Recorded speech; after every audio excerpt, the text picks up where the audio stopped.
For Elena Vance, the smell of childhood wasn't freshly cut grass or home-cooked meals.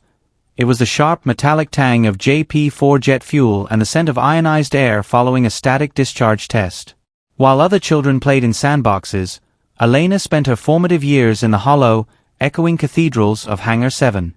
Her father, Captain Dutch Vance, didn't just fly planes. He interrogated them. He was the man the Air Force called when a fuselage developed a harmonic vibration that threatened to shake it apart, or when an experimental wing-loading profile defied the slide rules of the slide rule era. Elena's nursery was a world of blueprints and balsa wood models. By the age of 7, she understood the Bernoulli principle better than her multiplication tables. She watched from the observation deck as her father taxied out in X-Birds, aircraft that looked like silver darts, held together by rivets, hope, and the sheer force of Dutch's will. She learned to read the sky not for weather, but for clean air. She knew that a streak of black smoke in the distance wasn't always a catastrophe.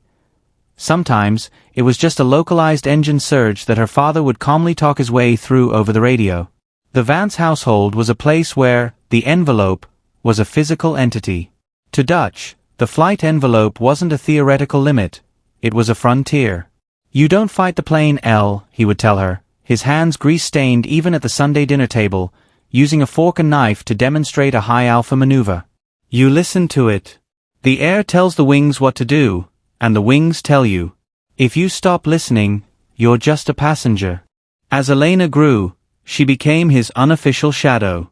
By 16, she was a hangar rat, with a genius-level understanding of airframe stress. She could identify a compressor stall by sound alone from 2 miles away. She wasn't just a pilot's daughter, she was a student of the edge. Dutch had taught her to fly in a modified T-38, but the real lessons happened on the ground, tracing the structural ribs of the newest prototype, the X-14 Ghostbat. The X-14 was a radical departure, a sleek, delta-wing interceptor designed to push into the high supersonic range using a revolutionary new titanium alloy. It was temperamental, beautiful, and dangerous. Elena saw the way her father looked at it, with a mixture of professional respect and a predatory curiosity. He knew the plane had a secret, a slight shimmy in the controls at Mach 1.4 that the computers couldn't explain. "It's talking to me, Elle," he had whispered the night before his final flight, his eyes reflecting the hangar's fluorescent hum. "It's whispering. I just need one more high-speed pass to hear what it's saying." Elena had touched the cold silver skin of the jet that night, feeling the dormant power beneath the metal. She didn't know then that the family business was about to demand its highest price, or that the whisper her father was chasing would soon become the silence that defined her life. The morning of the accident was surgically clean, the kind of high desert sky that test pilots call infinity blue. There wasn't a cloud to provide a sense of scale, only the shimmering heat waves rising off the Mojave salt flats. Elena stood on the roof of the communications trailer, a pair of heavy binoculars pressed to her eyes, tracking the silver needle of the X-14 Ghostbat as it pierced the sound barrier. The sonic boom was a physical punch to the chest, a double crack that signaled her father was entering the room, the high supersonic corridor where the air becomes as solid as glass. "Dutch, you're approaching Mach 1.6, the flight surgeon's voice crackled over the exterior speakers. "Biometrics look steady. How's the trim?" "She's singing, telemetry." Dutch's voice came back, calm and melodic, the sound of a man perfectly at home in a cockpit vibrating at 2,000 cycles per second. "The shimmy is back. It's a low-frequency oscillation in the elevons. I'm going to push to 1.8 to see if it smooths out or bites." Elena watched the white contrail stitch across the blue. She knew that bite. It was the secret her father had been chasing. On the telemetry screens inside the trailer, the green lines representing the aircraft's structural integrity began to jitter. It was a flutter, the aerodynamic equivalent of a heart attack. At those speeds, a flutter can turn a billion-dollar aircraft into confetti in less than half a second. "Dutch, pull back." Flutter detected on the port wing route. The mission controller barked. "Abort the run. Terminate." "Negative, I've almost got." The radio didn't go silent with a bang.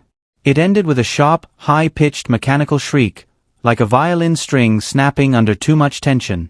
High above, the white contrail didn't just stop, it blossomed into a jagged, chaotic cloud of silver and orange. Elena didn't need the binoculars to see it. The X-14 Ghost Bat had disintegrated. The silence that followed was louder than the explosion. It was the silence of 100 engineers holding their breath, of a radar dish spinning aimlessly, searching for a signature that was no longer there.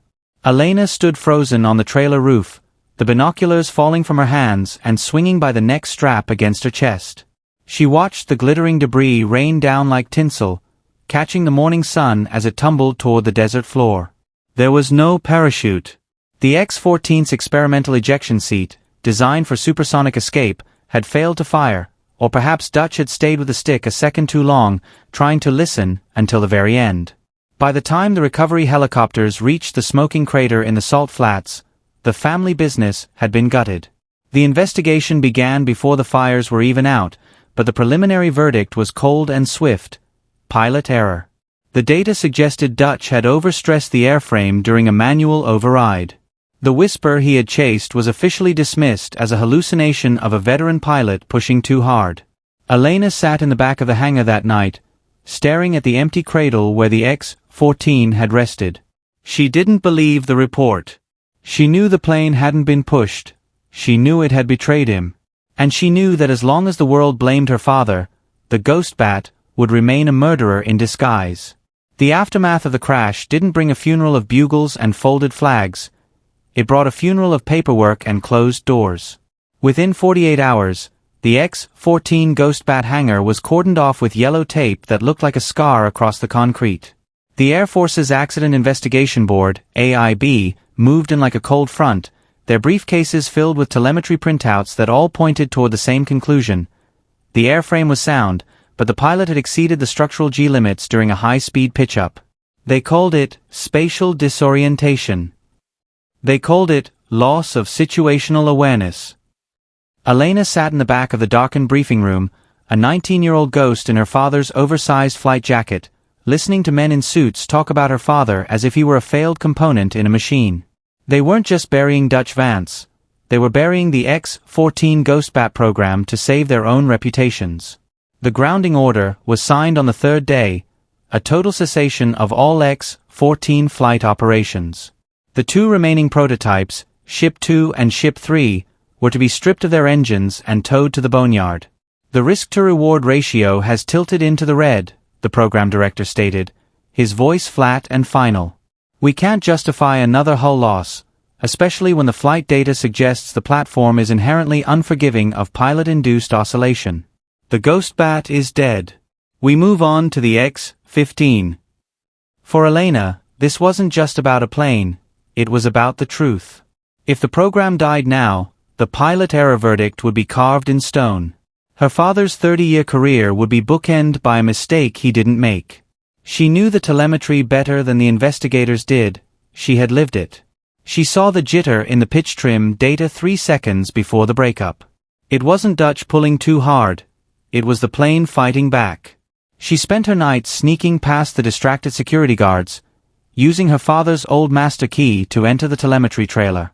She pored over the black box echoes, the digital remains of the flight. She found a microscopic anomaly, a 3 Hz vibration in the hydraulic actuators that only appeared when the fuel tanks were exactly 42% empty. It was a fluid dynamics ghost, a slosh factor that created a fatal harmonic balance. But no one would listen to a teenager with grease under her fingernails and grief in her eyes. To the Air Force, she was a liability, a grieving daughter looking for someone, or something, to blame. The order came down. The hangars were to be cleared by Monday. The X-14 Ghost Bat was being erased from the future. On Sunday night, the base was a skeletal version of itself. The cranes were already in place to lift the engines out of the remaining airframes the next morning. Elena stood on the tarmac, the desert wind whipping her hair against her face. She looked at Ship 2, resting under the floodlights. It looked like a predator waiting for a chance to run. "He wasn't wrong, you bastard," she whispered to the silver skin of the jet. "You're hiding something, and I'm the only one left who knows how to make you say it." The grounding order was a cage, but Elena had been raised by a man who taught her that cages were only for people who didn't know how to pick a lock. If the world wanted to cancel the X-14 Ghost Bat, she would give them one last reason to remember it. She wasn't just going to fly, she was going to commit a theft of the highest order. The clock on the hangar wall struck 2 o'clock, its rhythmic ticking muffled by the low, predatory hum of the desert wind against the corrugated steel. Elena Vance didn't move like a thief. She moved like a ghost returning to its own machine. She wore her father's worn G-suit, the heavy nylon stiff with the memory of high-altitude maneuvers. In her hand, she clutched a stolen pre-flight checklist and a portable data recorder she'd borrowed from the telemetry lab. Ship 2 sat in the center of the dark hangar, bathed in the pale, sickly green of the emergency exit lights. The X-14 Ghost Bat looked skeletal without its cowlings, but the engines were still intact. The mechanics hadn't started the teardown yet. Elena climbed the yellow maintenance ladder, her heart hammering against her ribs like a trapped bird. "Okay, Dutch," she whispered, sliding into the cockpit. "Show me what you heard." The cockpit smelled of ozone and expensive leather. She flipped the master battery switch. The glass cockpit flickered to life, a constellation of amber and green light reflecting in her visor. She didn't use the external power cart. The noise would alert the perimeter guards. Instead, she relied on the internal APU, auxiliary power unit. The high-pitched whine of the turbine spinning up felt like a scream in the silent hangar. She engaged the fuel pumps. Thump thump. The heartbeat of the X-14 Ghost Bat resumed. Elena didn't wait for a formal taxi clearance. She released the parking brakes and nudged the throttles. The jet rolled forward, its nose gear clicking over the expansion joints of the concrete floor. She steered the needle-nosed craft out into the moonlit apron, the silver wings catching the starlight. The runway at Edwards was a 5-mile stretch of white salt and black asphalt, a highway to the edge of the world. As she reached the threshold, the base tower erupted. "Unidentified aircraft on taxiway Delta. Halt immediately. You are in violation of a federal grounding order." Elena didn't look back. She slammed the throttles into full afterburner. The twin General Electric engines roared, twin tongues of blue-white flame erupting from the tailpipes. The acceleration wasn't a push, it was a shove that flattened her lungs against her spine. The X-14 Ghost Bat screamed down the runway, the desert floor blurring into a gray streak. At 160 knots, she pulled back on the stick. The nose lifted, and the earth fell away. She wasn't just flying, she was trespassing in a sanctuary of physics. As she climbed through 10,000 feet, the air thinned, and the jet began to breathe. The controls felt light, almost twitchy, exactly how Dutch had described it. She leveled off at 30,000 feet, the stars above her looking like shards of ice. "I'm here," she said into the dead radio, her voice trembling but certain. "I'm at 42% fuel, Dutch. I'm in the window." She wasn't looking for a smooth ride. She was looking for the monster. She nosed the X-14 Ghost Bat down into a shallow dive, watching the Mach meter climb. 1.1, 1.2, 1.3. The cockpit began to vibrate, a subtle, rhythmic thrumming that started in her feet and moved up her spine. It was the whisper. She wasn't trying to save the plane anymore. She was trying to force it to confess. She pushed the throttles further, heading straight into the exact aerodynamic room where her father had died. At 45,000 feet, the world below was a curved shadow of indigo and black, but Elena Vance wasn't looking at the scenery. Her eyes were locked on the fuel gauge and the Mach meter. The X-14 Ghost Bat was lighter now, the internal tanks draining toward the critical zone. She watched the digital readout tick down. 44%. 43%. 42.5%.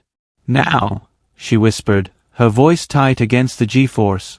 She didn't just fly, she reconstructed a crime scene in the sky. To prove the flaw, she had to recreate the exact flight profile that had killed her father. She pulled the stick hard to the left, putting the X-14 Ghost Bat into a high-alpha bank, then slammed the nose down. The altimeter spun counterclockwise as she plummeted toward the desert floor. At Mach 1.4, she felt the first shudder. It wasn't a vibration. It was a rhythmic thump that traveled through the airframe like a heartbeat. On her kneeboard, The portable data recorder she had smuggled into the cockpit began to glow with frantic red lines. It was capturing the slosh, the harmonic resonance of the fuel hitting the rear bulkhead of the main tank at a specific frequency. "I hear you," Elena gritted her teeth, her hands shaking on the control yoke. "I hear exactly what you told him." The HUD, heads-up display, began to flicker. The vibration was so violent now that her vision started to blur. The X-14 Ghostbat was fighting its own skin. This was the pilot error the board had seen. The plane looked like it was being over-controlled, but in reality, the flight computers were being fed garbage data by the vibrating sensors. She pushed the Mach meter to 1.8. The shimmy turned into a violent fishtail. The nose of the jet began to hunt, pitching up and down in a deadly cycle of pilot-induced oscillation. This was the moment Dutch had reached. The moment where physics turned into a butcher. "Come on, you bastard. Record it," she screamed at the data unit. The G-meter climbed to 7.5. Elena's peripheral vision began to tunnel into blackness, the gray out before the blackout. Her father would have felt this same crushing weight, the same metallic taste of blood in his mouth. She didn't pull back. She stayed in the dive, forcing the X-14 Ghostbat to scream its secret into the digital recorder. Suddenly, the port wing dipped sharply, the flick stall. The plane was trying to tear itself apart.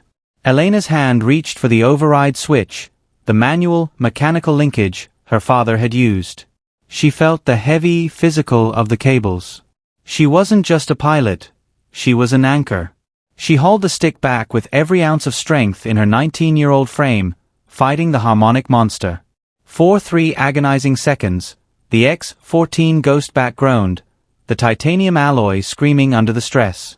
Then, as the fuel level dropped to 41%, the vibration abruptly vanished.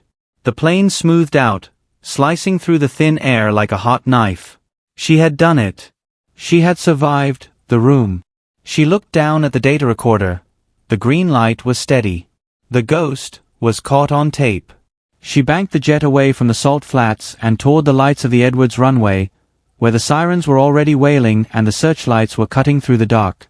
She was going to be arrested, grounded, and possibly imprisoned, but she was landing with the one thing that could bring her father back to life: the truth. The landing was a hot one, the tires of the X-14 Ghostbat screaming as they kissed the asphalt at nearly 200 knots. Elena didn't wait for the canopy to fully retract before the MP vehicles swarmed the jet, their blue and red lights reflecting off the silver fuselage. She was pulled from the cockpit not as a pilot, but as a criminal. As they marched her across the tarmac, her legs felt like lead from the G-load, but her hand was clamped tight around the portable data recorder.